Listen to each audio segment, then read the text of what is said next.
I thank the Majority Leader, and I thank you, Mr. President, for allowing me to speak this evening.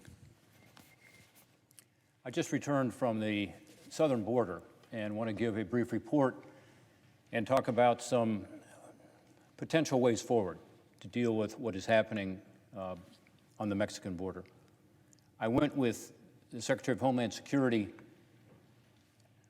Mayorkas, and also with the chair of the Homeland Security Committee, my colleague from Michigan, and also with my colleague from West Virginia and my colleague from Connecticut, who are the chairs and ranking members of the House, the Senate Homeland Security Appropriations Committees. So we had a bipartisan group, and those of us who were involved on the authorizing side and on the appropriation side. You've probably heard that the situation is bad, and it is. There is a record number of unaccompanied children coming to our border today, being let in and ending up in Border Patrol detention facilities. Just yesterday, CBS reported that there were more than 15,500 unaccompanied kids in federal custody. That's a record. But it's not just children. More than 100,000 migrants were apprehended in February alone. This is a 15-year record, representing a 28% increase just since January. All the numbers for March look even higher. We won't know the final numbers for another couple weeks, but the point is, it's getting worse, not better. These numbers, by the way, are worse than the previous two surges at our southern border, both the 2014 surge, we all remember, during the Obama administration, and the 2019 surge during the Trump administration. And by the way, we have yet to reach the predicted peak, because that normally would happen in April and May. In fact, the Secretary of Homeland Security, Alejandro Mayorkas, who was with us on this trip, has said that he believes this will be the worst year in 20 years for unlawful entry into the United States. However, the numbers only tell part of the story. This is also a humanitarian crisis. Migrants often face violence, sickness, and tough terrain on their dangerous journey north, predominantly those from the Northern Triangle countries of Guatemala, Honduras, El Salvador. Many are abused by the smugglers that charge them large amounts of money and bring them. Unfortunately, this is a crisis that could have been avoided.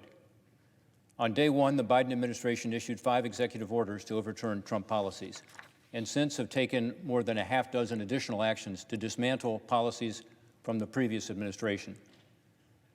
These included a 100-day pause on all deportations, no longer using the COVID-19 healthcare emergency under Title 42 of the U.S. Code to turn away unaccompanied children and some families, suspending the construction of the border fence and technologies such as sensors and scanners used by the Trump administration to help our overworked Border Patrol agents secure key stretches of our southern border, and abandoning the migrant protection protocols, also known as Remain in Mexico, which required some asylum seekers at the southern border to wait in Mexico rather than in the United States while their claim for asylum was being processed.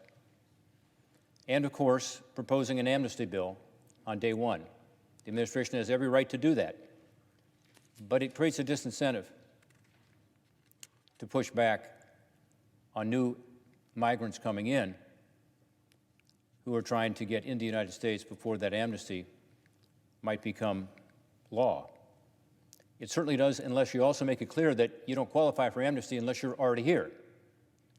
And I think that's an important message that I hope will be part of any future discussions about any kind of an amnesty bill, so it doesn't encourage more people to come.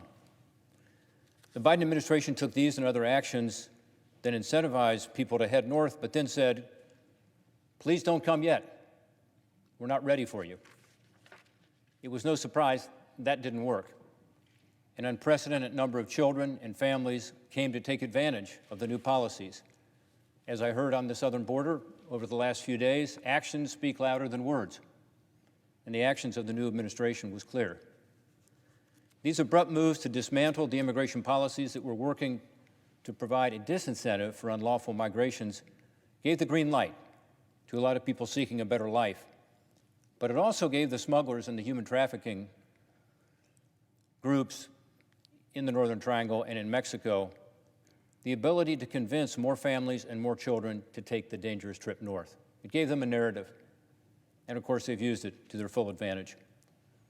That has overwhelmed Border Patrol and our immigration system in general, unequipped to handle the surge. I heard directly from Border Patrol agents about how the current surge of unaccompanied kids is straining resources, endangering not just those vulnerable kids, but also the security of our own border. It was stunning to see people who unlawfully crossed the border during a ride-along patrol I joined on Thursday night. People just kept coming. The Border Patrol told me they were seeing an increase of about 150 to 200% of illegal entries in the El Paso sector, with many illegal crossers escaping into the United States because they have not apprehended them. Just as concerning, they told me unaccompanied children and families are being used by the smugglers as a distraction so the smugglers can more easily move dangerous and illicit substances across the border into our communities. While the Border Patrol is busy processing the kids and the families, which takes a while, the smugglers move. In fact, Customs and Border Protection has reported an increase of 360% in seizures of the deadly synthetic opioid fentanyl, which is 50 times deadlier than heroin. There's no question that more of this is now coming across the border. It's already resulting in a surge of overdose deaths, by the way, over the past year during the COVID-19 pandemic. In my home state of Ohio and around the country, it looks like, sadly, we're in for a record year of overdose and overdose deaths, primarily from fentanyl, and fentanyl being mixed with other drugs.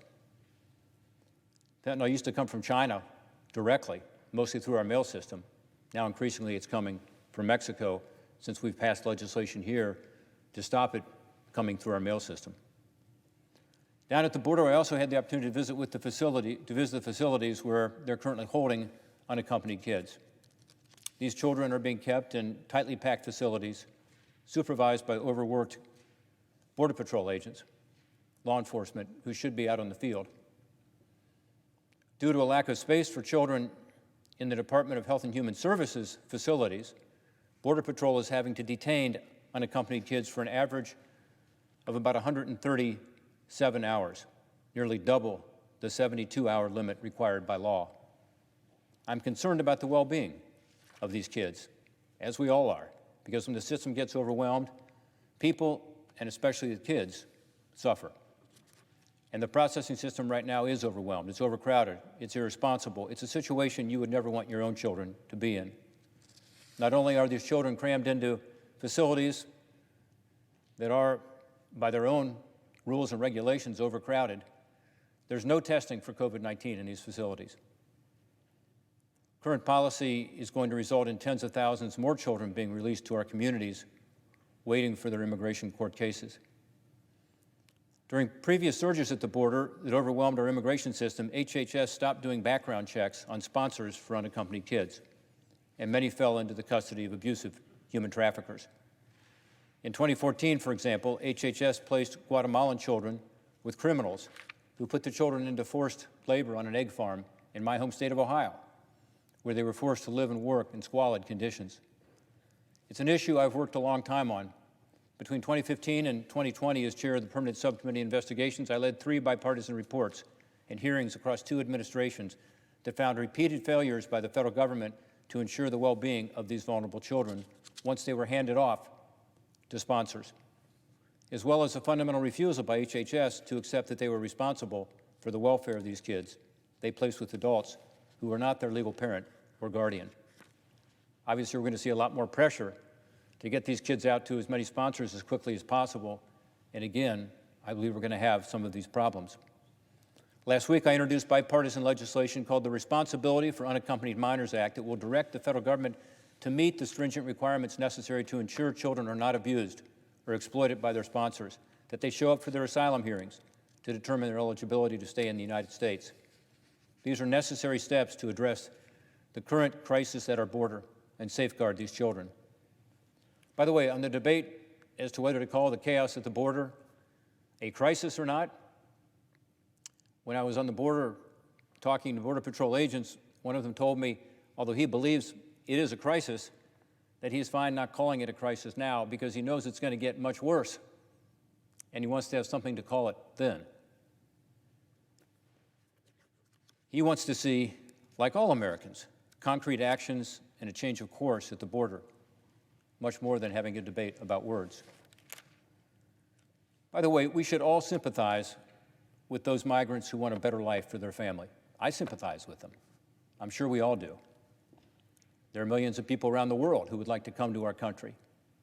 We have a legal immigration system that accepts about 1 million people a year. In addition to that, we accept refugees and those who apply for asylum. But at the end of the day, these individuals who are coming to our southern border now are making a rational choice to come to the border based on policy decisions by the Biden administration. What we need is a legal, orderly, and proper system to be sure that people follow the rules. The bottom line is that what I saw at the border is unsustainable. And unfortunately, it's going to get worse. We're working against the clock to try to find a way forward. When the Biden administration changed the rules and dismantled the existing provisions which were keeping people from coming across the border, they could have put their own policies in place to try to deal with what everybody predicted was a surge that was coming. They didn't. More to the point, even if they weren't going to put their own policies in place, they should surely have waited until they had the facilities ready to handle a surge.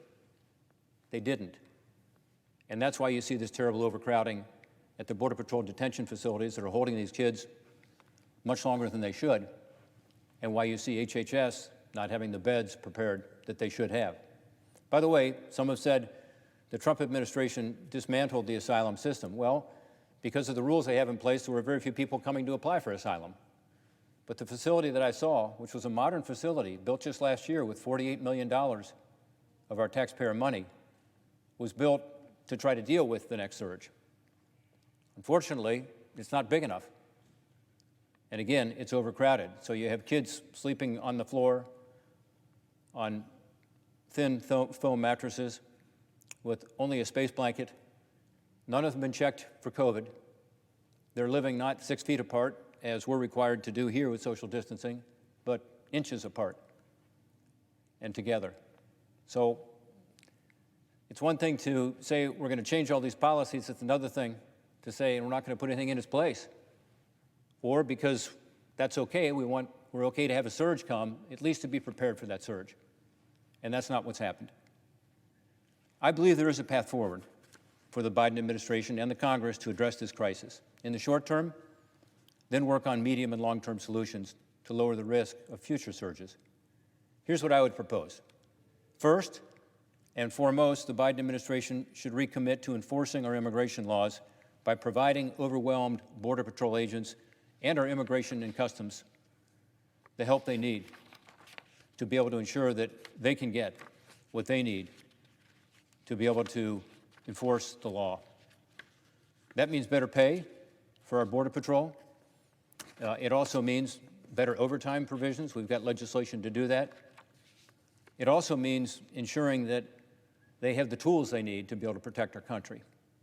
That means not stopping construction of the fence, which, by the way, is almost done. In the El Paso sector, I think there's 150 miles of fence totally, in total. 124 miles is already done. The part that's not done, unfortunately, is some of the gates. So you have gaps. Border Patrol are very frustrated by this because they literally have to have people there at the gaps. They can't monitor it as they can with the fence, because with the fence, it takes people a while to get over the fence. And with the monitoring devices, which are, to me, more important even than the fence itself, they're able to do their job. They're also being told they can't continue the technology. So although there's 124 miles of fences, there is much less technology than that, and yet they've been stopped from doing that as well. So let's give them what they need to be able to do their job. They're in an impossible situation. I'm not talking about new fence or a new wall, but at least for the part that's already been appropriated by Congress, let's complete it. Let's not leave these gaps. I literally saw the supplies, the construction material on the ground, and the Border Patrol agents told me, these are rank and file Border Patrol agents, this is bad for morale. We see the stuff right there. If that could be put up to take the place of the temporary fencing that migrants are able simply to push over or to walk through, That would make our jobs much easier. Number two, the asylum system needs to be changed immediately. Now, with a backlog of 1.2 million asylum seekers, they're waiting several years before their court hearings to find out if they qualify.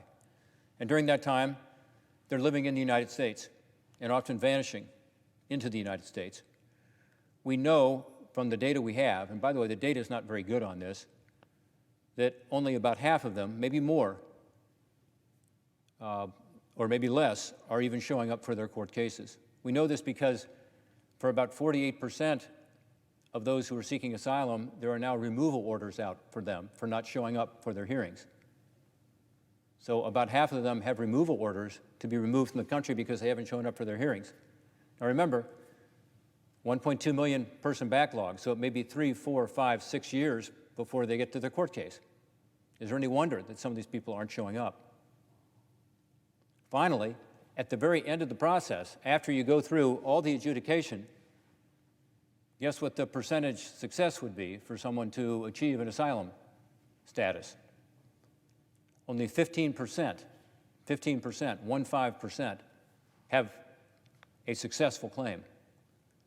So people are being told, go into the country and await your court case. 1.2 million people are doing that. It takes several years for that to happen, and at the end of the day, only 15% are getting asylum. And yet, again, many are not being removed, even though there's a removal order out on them, because the immigration system is overwhelmed. So they're focusing on those who have a criminal record, which I understand. But this means that if you don't have a criminal record and you're in the United States, you know that it's unlikely you will actually be removed, even if there's a removal order for you. So one policy change would be to simply resume a practice that was started in the last administration as a pilot and ended in November of 2020. It's called the Prompt Asylum Claim Review Process. An efficient and timely determination of who is eligible for asylum and who is not would really help. It would enable us to start reducing the number of migrants being held in custody, and it would also deter migrants who do not have a valid claim. Now, you might say, well, why not start with the 1.2 million backlog? That would be great, and we should do that as well. We need more immigration judges. We need more lawyers who are involved in the process on both sides, representing those who have the claim and representing the government.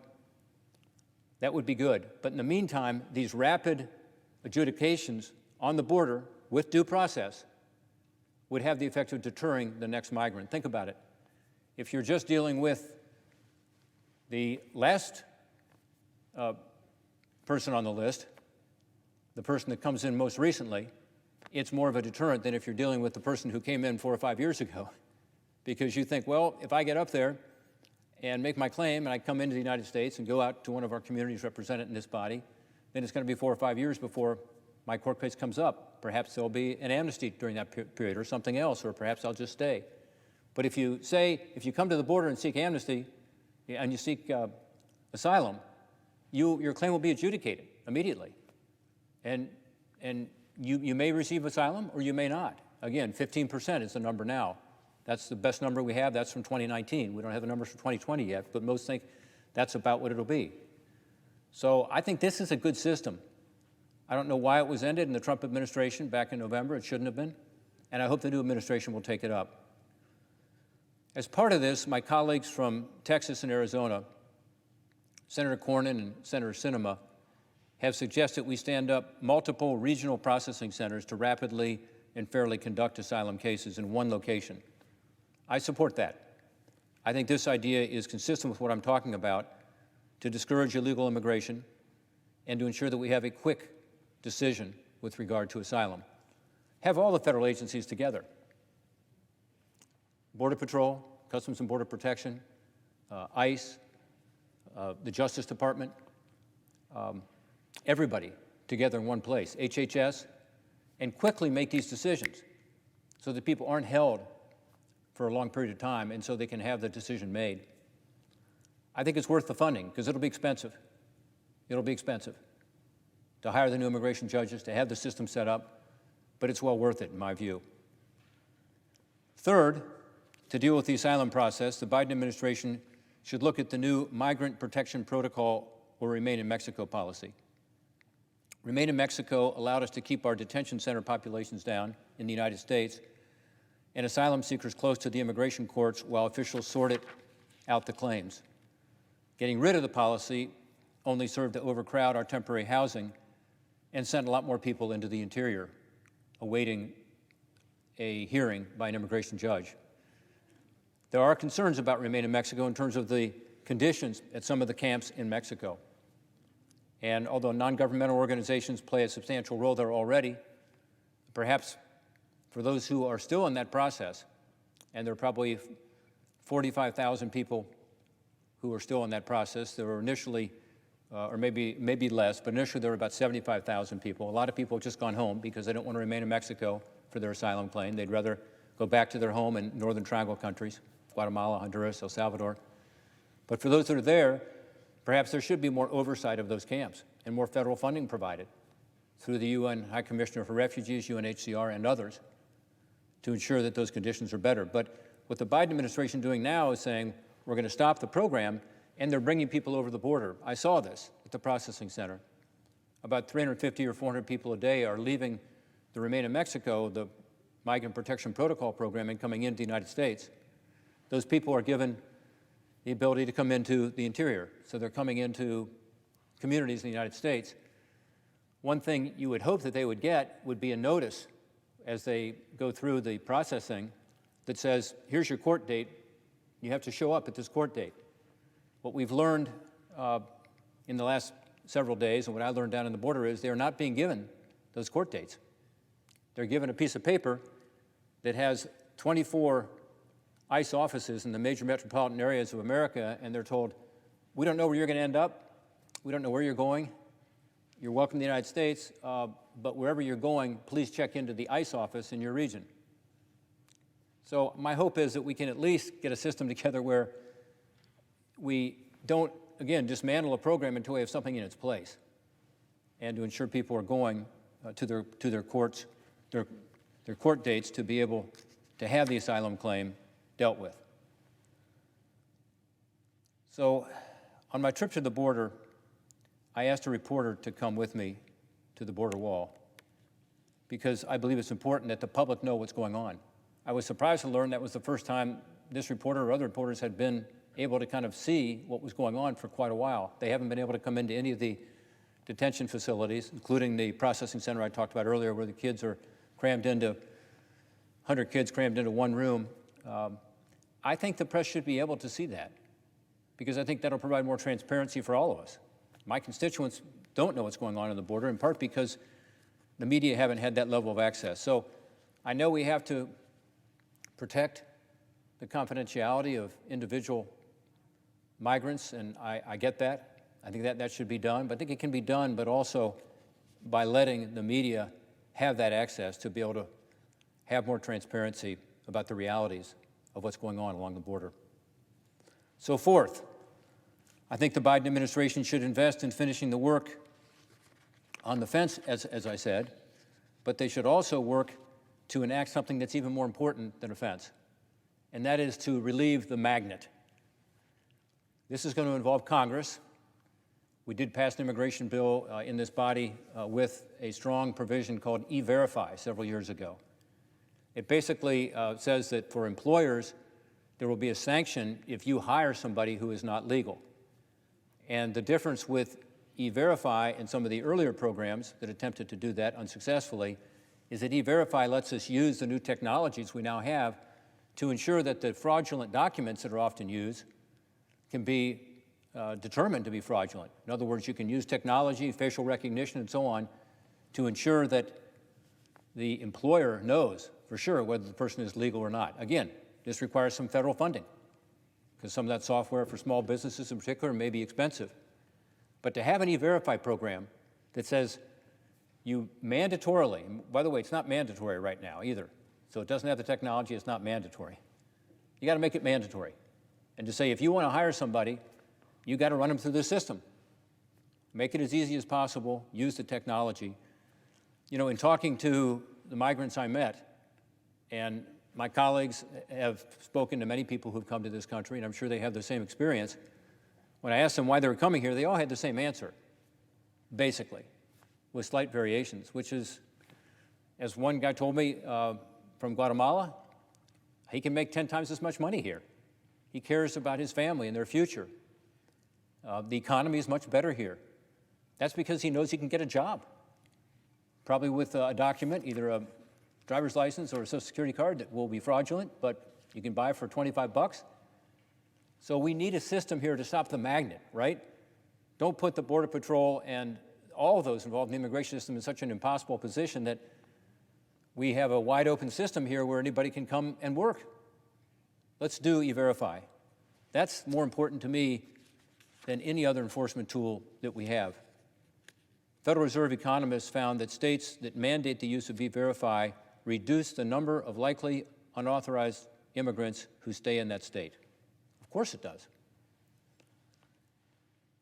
Sixth, and this is the final one, the Biden administration should work with our Central American partners, including the governments of Mexico, Guatemala, Honduras, and El Salvador, to discourage unlawful migration.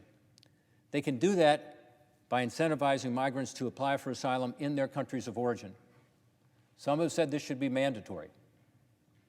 To me, that seems to make sense. But maybe there's a reason it shouldn't be mandatory, but it certainly should be encouraged, and these countries should certainly offer this. We should provide more aid to the countries of Central America because there is a push factor. Everything I've talked about so far is the pull factors, bringing them in. But if we do that, that aid ought to be conditioned on them helping us to provide people the ability to seek asylum in their own country. And where they have such a fear of persecution that they can't do it in their own country, they should be able to do it in a third country. There was a program started in the Trump administration, never really got off the ground. It was called Safe Third Country. And the program with Guatemala was starting to work. Honduras and El Salvador had signed up, but it hadn't started to work yet. Mexico didn't provide it. But what it says basically is if you cross through a third country, you have to seek asylum in that third country. And specifically with Guatemala, as you know, you've got to go through Guatemala coming from Honduras or El Salvador or Ecuador or elsewhere. Why not have the asylum claims done there? Again, due process, yes, but don't make people take this long and treacherous journey up to the southern border of the United States. Don't make them go through this process of the detention facilities and so on. Have them seek asylum in their own countries or in other countries. That, to me, seems like it makes a lot of sense. The Biden administration suspended the Safe Third Country program on February 6th, shortly after the inauguration. One program that they would like to restart that I think makes sense is called the Central American Minor Program. They're going to restart that program now, starting in March. This is a program where, during the Obama administration, if you had a family member, a parent, had to be a parent or a guardian in the United States, legally, then you could come through this program called CAM, Central American Minors Program. I'm glad they've restarted that program. That makes sense. I will tell you, over 5 years, only 3,500 kids were processed in that program. Because again, your parent has to be in the United States legally. 3,500 kids are coming across our border every 9 days right now. So the program is not going to solve all our problems, but it will help, and that's a good idea. We need to take a hard look at all of this, at all these pull factors we talked about, certainly at the push factors. I will say that the Biden administration has proposed $4 billion to go to these three countries, Guatemala, El Salvador, Honduras. As a Congress, we have appropriated, and $3.6 billion has been spent in the last 5 years in these three countries. So we've done almost that much in the last 5 years. And yet, because of the corruption, because of the lack of transparency, because of a lack of rule of law, the money has not been as effectively spent as it should be. So we've got to be sure that the money is conditioned upon reforms to actually improve the lives of the individuals in those countries. Despite the corruption, we need to cut through that and say, if you take this money, you've got to commit to the reforms. And second, again, it should be contingent upon helping with our asylum system to be sure that we can deal with the surge that we're now facing. If the Biden administration takes these 6 recommended actions I've laid out today, I believe we would move towards bringing a quicker end to this crisis on the border, and we'd be able to secure our southern border with regard to the drugs that are coming over and other contraband, and be able to say that we together worked on this. I know this is a time where everybody's in their corners, you know, Republicans and Democrats, and it's impossible, it seems like, to make progress. But I think these are pretty sensible ideas. And the alternative is a bad one, that this is going to get worse. You'll have more and more kids in detention centers. You'll have more and more families released to communities in the United States where they don't come forward for their hearings. And it's something that discourages people about our immigration system. It just doesn't seem to work. It's certainly not working on the border today. So my hope is that these ideas, or others, maybe others in this chamber have better ideas, but hopefully they can be bipartisan. We can get some of this stuff done and actually deal with the crisis we all know exists and we have a responsibility to face. I yield back my time.